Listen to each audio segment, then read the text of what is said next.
We're back. This one is a video by the Corridor Crew. VFX artists react to bad and great CGI. 2030? What does 2030 mean? You actually... I'm going to look that up. Alright.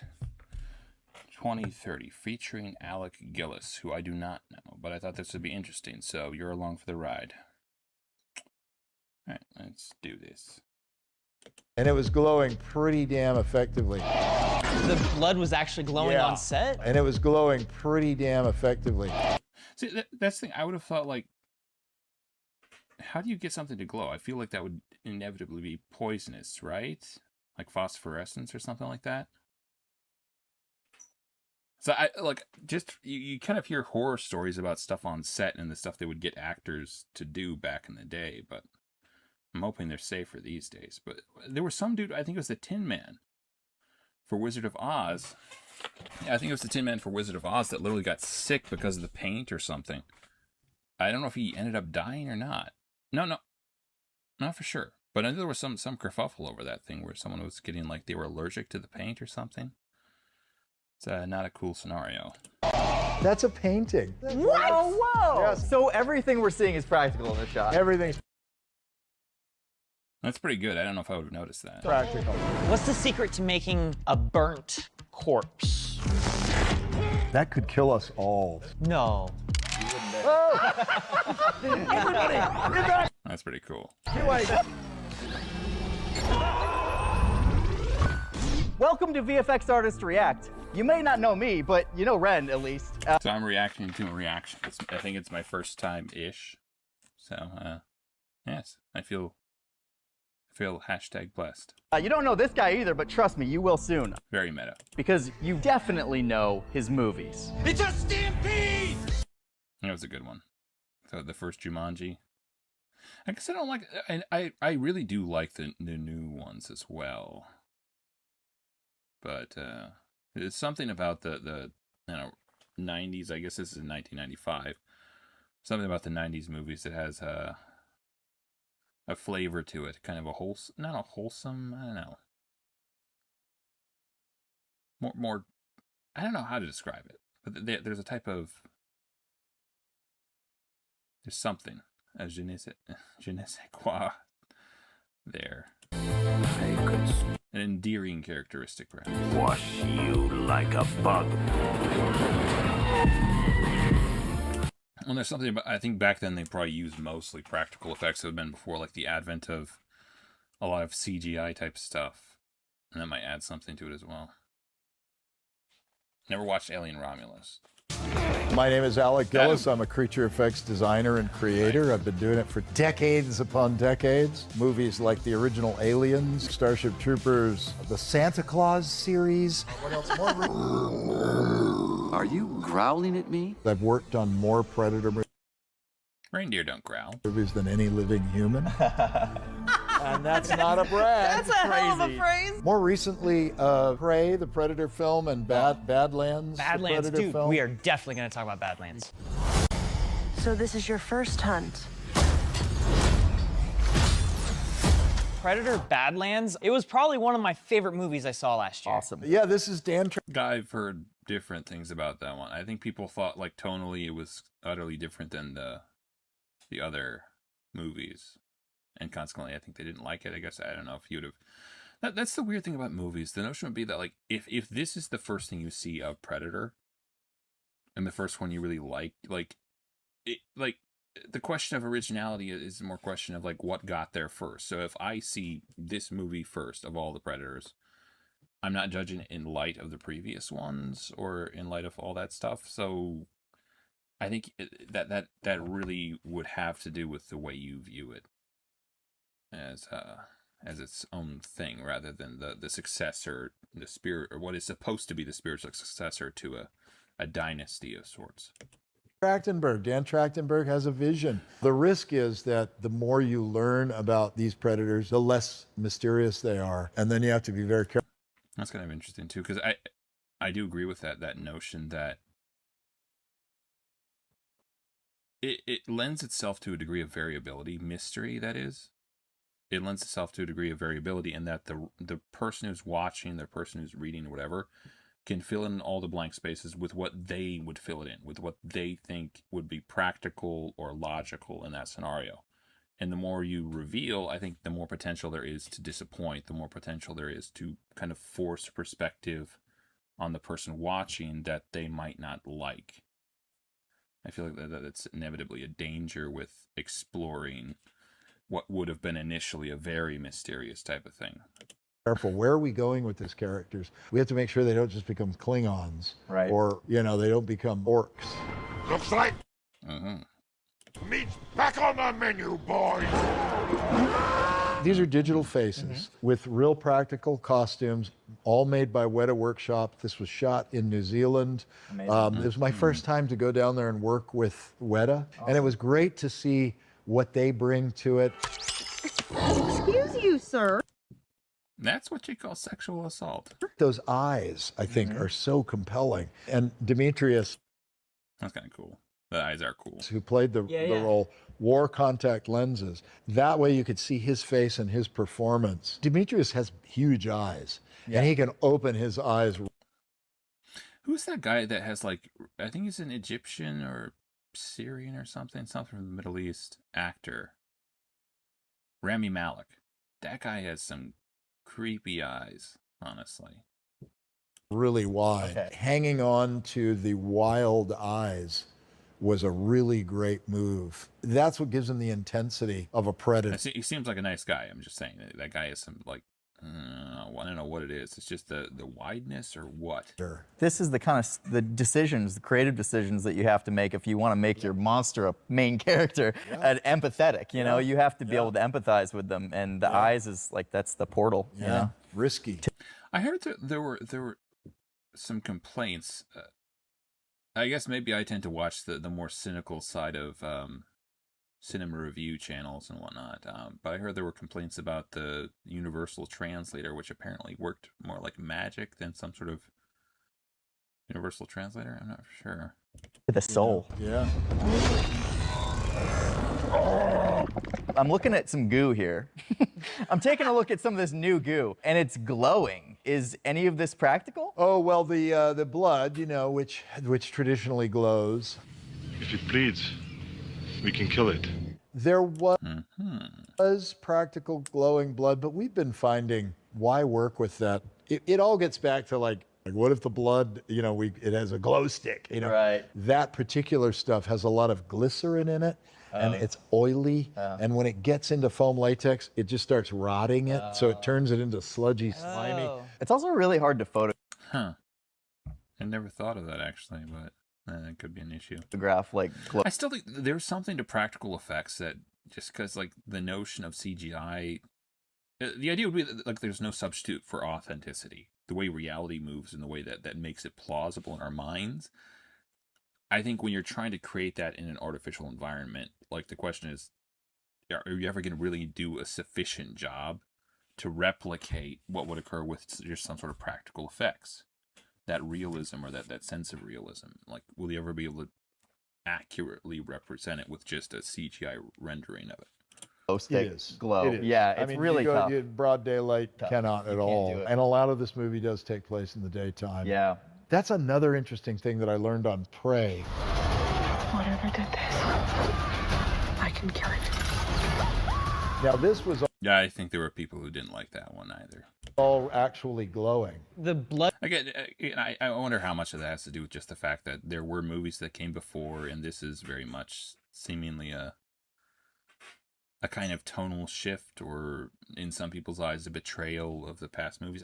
I think I watched the very beginning part of the original one with Arnold Schwarzenegger and all those guys, but yeah, never really got into them that much, so I have no beef here. Was actually glowing on set. Oh, really? Yeah, and it was glowing pretty damn effectively. Oh, cool. And this was But, glow stick fluid? It's the same chemicals. same. It gets very bright. However, it's been enhanced because it is super glowy. It's very. You guys ever hear of the notion of foxfire? I thought it was kind of an interesting idea. Very, very glowy. For Prey, I'm thinking of some sort of moss or fungi. we did all of the design work and the build. Wow. Okay. Creating it. We love the original Predator. However, it is a very familiar face now. So if you're looking to surprise people, Right. you kind of have to do something a little different. So you brought something from Unfortunate. Prey? Is that what I you did. Yeah. I did bring something from Prey. That could kill us all, so be careful. You wouldn't dare. You wouldn't dare. Everybody, evacuate! Pretty cool. This is the net ball It's supposed to be. that the feral predator carries, and it dices you, it cubes you. Yeah. Okay, that's horrifying. But Yes. Oh, yeah, there it is. Look at it go. It's like a little. Oh yeah, there you go. And we, you know, this Okay. this became a little bit of perhaps overkill. That's nasty. I remember watching, I think it was an NCIS episode where they had like some sort of weird garrote mechanism that they would slip around the person's neck that would just slowly kind of cut their head off. Well, I don't know if it would do it slowly or what. But the idea, yeah, it's that something about that notion of like wires wrapping around and then just, that is unsettling. Because that's a digital version of this. But like we you did shoot it. designed this, right? Yeah. Like Me and the team, you know, I have very talented people that Very make me look good. So I think Mhm. Yeah. Justin Goby Fields was involved in this. But I thought, you know, let's build another one that's just a stunt one that's foam. So it doesn't look that great, but you can squeeze it down into your hand. And that's the one we use. So Dane had it in his palm and he does that and it just sort of appears, which is cool when he throws it. This is the bone mask. the bone mask. And what's kind of cool about this, Dan loves bone shapes and skulls and stuff. And so he wanted to make sure that this had a feel of an actual skull. Looks like the cranium of something. I'm not sure. Like, that wouldn't be. That's not supposed to be the cranium of an actual alien or not like a predator, right? Maybe it would be the mask, or it's supposed to be the skull of an alien. That's how they kind of like a weird like type thing, right? I know. It says feral predator. That's what they're saying, right? So probably just collects different. I don't know. Skull of a creature that he's just sort of hollowed out. Can this actually like slip on a head? No, but it hangs on my office wall. Oh my goodness! How do you like it? Dude, this is awesome. This is so cool. This is. Oh, look, it's on. It's on you. No one has ever done this before. So is this something that you start off digitally designing? We did. So like the digital sculpt is just kind of like a foundation. Yeah. And then you print it out, you get all the physical form, and then Yeah. you really make it screen ready. Yes. And then we- you rescan it. Yeah, well, yeah, and we rescan it and they use it in the, you know, for the visual effects. Sometimes we'll design things strictly for the digital use, and we never make a practical component. But we worked on some of the Godzilla movies that way. We actually used Adam's design for the chest burster that we used in our short for the CG version as well. Oh, so yeah. as that, yeah, Again, that's creepy. Right, we, yeah, because you had the whole model. Exactly. We had the whole model already, so it was a great starting point for us. Yeah. Yep. Yeah, very why similar. not? Why not? Why not? The bottom line with these franchises is they're not mine. I want to see if there's anything more my speed in here. Epidemic, Pumpkinhead, Tremors, Starship Troopers. I'm gonna look at the Tremors part here. See what that one looks like. You two went on to start Amalgamated Dynamics. Right, in 1988. Okay. Tremors was our first feature film as ADI after we left Stan Winston. No scientist can explain it. Bert, they're under the ground! So we had to design something that looked like it could have been possibly an ancient dinosaur-like creature. That looks like sandworms from Dune. I never actually watched the movies, but I'm pretty sure that's what a sandworm would look like. Something that could be alien or something created through nuclear waste. So that's kind Makes sense. makes sense. kind of where we started. To be fair, the notion of sandworms might not be that original either. Must be a million of them. Just a worm that goes in the sand. Do worms actually eat their way through stuff, or do they just slide? Nope, just one. There's full scale and miniatures in that scene. So if you Ow. That's creepy. if you go back, like, so this is the full scale. That's out in Lone Pine, and that's a miniature Yeah, yep. with a painted backdrop, hand painted backdrop. Yeah, Again, I don't think I would have noticed that.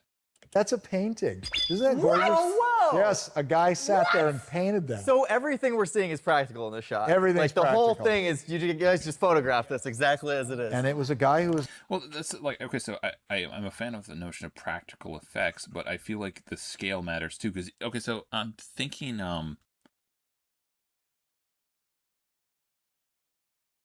what was it? There was something where they were doing, but the notion would be, I think that I tend to think the notion of scale would matter with regards to the weight of everything in the picture and how it's going to behave with regards to gravity and how that's all going to mess with physics. If you do it down a scale, if you scale it down to like a very miniature type of thing, it's going to behave differently.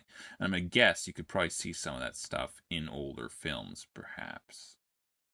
I know in Hogan's Heroes, a lot of times you can see them using the same explosions for different scenarios. For that matter, they use the same actors for different characters as well, so still love it as a show. But practical effects back then were probably more expensive or just something they weren't willing to do. like a great scenic painter who came out and he did it at the spot where we were Whoa, shooting. what? Yeah. He Like, all right. It might have. Roll up to set. He's like, all right, guys, I'm gonna make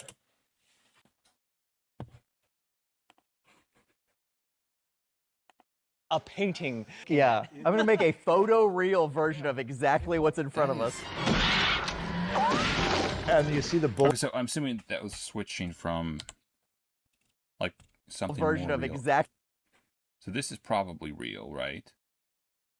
what's in front of us.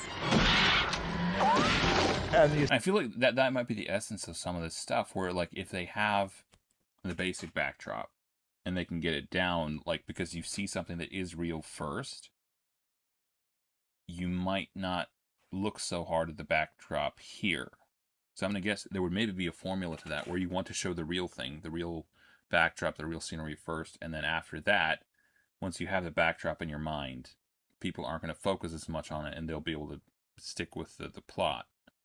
It's like in this scenario, basically you would be focusing on the worm, not anything back here, because you already would have thought you had that in your mind. It's an interesting notion. see the bullet hits, the dust hits that are hitting? Yeah. That's Robert Skotak with a little BB pistol shooting into the dirt. Eh. So that worm we're seeing in the foreground, what's the scale of that? If only we had something that represented that worm. Yeah, if only. Wait. We could get our hands on Wait. that worm. Here you go. Yeah. Whoa. This is cast from our molds of the quarter scale worm. So this is the Mm-hmm. size of that. Yeah. Okay. That's right. We had two different types of puppets. One was a cable-operated puppet that was very snake-like in its movements. And then we had another one that we used even more, which was just a hand puppet that you reached in and you grabbed onto a handle. And That'd be hard, maybe, because you'd have to be sure to frame it right. But maybe it works better. Maybe it's easier to operate. did this, All right. and that scene that we just watched, that's mostly the hand puppet with a little bit of the cable puppet. We had to believe that these things could move underground. Okay. Because the idea was that you could get a lot of implication of monster just by having things reacting on the surface. Totally. We call That is interesting. Like the way you would do that, because like it would maybe be a lot harder to actually get like a thing of the whole thing of creating like a line of sand that's just like that would probably be more difficult. it free monster. It's totally Jaws, right? Jaws, yep. The barrels from Jaws. It's interesting, rather ingenious. Not to knock on the Indians. Sorry. Shows you where my mind is. That's full scale. It's a compliment. You'll It's a compliment. see a miniature here in a second. That. Oh. One of the things that was important to us is that we had to shoot the miniatures outdoors because Right. you can't really replicate single source Yep. sunlight Yep. indoors. And I see like Mm-hmm. how using natural light as much as possible for the miniature stuff is super important here because you are very often cutting from full scale to miniature to full scale back Yeah. to miniature. Yeah. And So this wouldn't have been like an actual stage, right? This would have been something. That's what I'm getting, right? They would have done this outside. Just 'cause, see, I feel like these days they would be able to do that, maybe, but I guess inside there would be a lot of light, generally speaking. And maybe they wouldn't have been able to do all the stuff they do these days. That's an interesting notion, though. the same sequence of shots. Yes. And it's seamless too. In these sequences, it's absolutely seamless. I can't tell without you being here pointing out the moments that are miniature and full scale, I can't tell which is which. And if they're action beats, you get away. I don't know if I'd be able to tell either, but I feel like there would be someone who could tell because in a miniature scale type thing, the scale of the debris is going to behave differently because it doesn't have the same weight as something that would be a larger scale. With it. You totally get away with it. you know? We made a dune sandworm in miniature, right? And we were trying to sell it as this full-scale sandworm. Uh-huh. So there were a couple of challenges that we had to tackle. One of those was the sun. It's really hard to mimic a sun, and we had to do it in a studio. But there was another aspect of it that was super tough to get right, and that was the sand. Because sand is granular, right? But it is a certain size at full scale. But how do you scale down sand? We use Fuller's Earth. Oh, really? Interesting. The only time I've ever heard of Fuller's Earth is in a Sherlock Holmes thing where they were. Actually, I think it was a red herring because they were trying to get someone to fix a press that they were using to make Fuller's Earth into bricks or whatever. But it turned out they were actually coiners, forgers. Interesting story. Worth a look if you ever get a chance. I forgot what it's called. Fuller's Earth is scaled down sand. So we actually ended up using walnut powder. Walnut powder is great. Yeah. Again, ingenious. Yep. I feel like lately Fuller's is not as popular because it's more abrasive. Yeah, but it's crazy how much little stuff you have to think about when you're thinking about little stuff.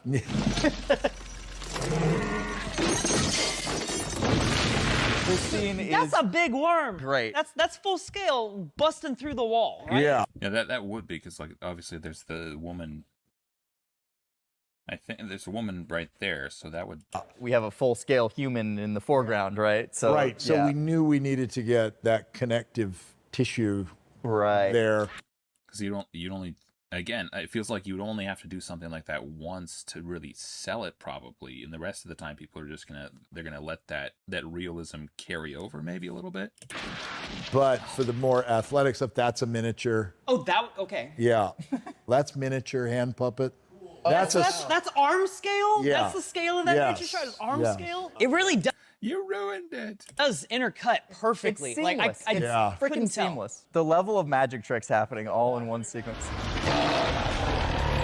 Oh, that one. We got to dissect that. Yes. This is really cool. You analyze this. You analyze this for me. It is a miniature worm, but it starts with the gun hitting the ground. Okay. So he throws the gun down. There's the gun, and then pan, and boom, miniature. It's either a whip pan cut. It's a jump cut, right? Yeah. So you're basically cutting on the motion blur and you're we go. whipping Yes. into the miniature. That's right. Oh yeah. Oh. Saw Yeah. right there. Saw right there. I saw the cut. Whoop. You guys are good. Yeah, there it is. Yeah, there it is. Yeah. Oh, that was pretty smooth. I don't know if I would have gotten that. Like at all if I wasn't looking for it. Yeah. Flips out. Yeah. You guys have really sharp eyes. A lot of practice. Yeah, look at that. I love that. it. The So jiggle. the jiggle was like so. jiggle physics. And that's like directly related to the thickness of the rubber and the power of the explosive squib. Like in a full. See, I've heard the word squib before, but I don't think I've ever heard it in America. Like the notion would be like a firecracker, just like something like that. But I think that's what it is, anyways. Full scale, you'd need a much more powerful squib, and you probably wouldn't get that. But this we opted for Interesting. full scale because of the scale of the sparks. Yeah, like the smoke as it's like leaving the mouth as it goes upwards. It's hard to mimic that type Yes. of smoke interaction. That's right. In miniature. This is like a gold mine of I like know. really cool behind So I'm just looking at how he was holding that gun when it went off. smoke interaction It's a bit of a weird stance, but all right. That's right. in miniature. This It didn't look like the butt was actually settled onto his shoulder, but I mean, theoretically, if you're really panicked, that kind of makes sense. is like a gold mine of I like know. really cool behind the scenes information about this. Like I don't know how much of this is even available to the public. You're also shooting in a desert, pretty remote, bringing these huge full-scale worms to the desert. What was that like? It was like a couple of rider vans. We just drove up to Lone Pine, and that's what we worked out of. Yeah, and you just kind of staged them there, all the And we were also building things. Yeah, I was about to say, it's like you had like some sort of property, you're building a town. Yeah. Sure. But we weren't just doing that. I guess that would be like comparatively expensive to. Again, I still think there is something to the notion of practical effects, just because it's you know, yeah, again, it's authentic. We were making pipe bombs. What is that weird acting technique for checking the consistency or like the internal consistency of a person's environment or something? Some sort of method. And we were blowing shit up. And You're in a desert, why not? Pipe yeah, bomb. because that's what we're Pipe bomb thinking. city. We're like, this is a camping trip. I'm gonna start moving out now. Like that That honestly does seem like a lot of good fun. So Throwing we grenades kinda- at each other yeah. and shit. Yeah, awesome. I love it. I The love lessons it. learned, right? Yeah, live and learn. If only he used his powers for good instead of evil. There's something that this You guys can check out the rest of this if you like. Yeah. Corridor Crew. I've been meaning to. Came across these guys a while back, and I'd watched a little bit of one of their videos, I think, but I kind of want to watch more of it because this is a really interesting type of science. VFX artists react to bad and great CGI in 2030. In 230? Featuring Alec Gillis. Again, I didn't know who he was, but I do now.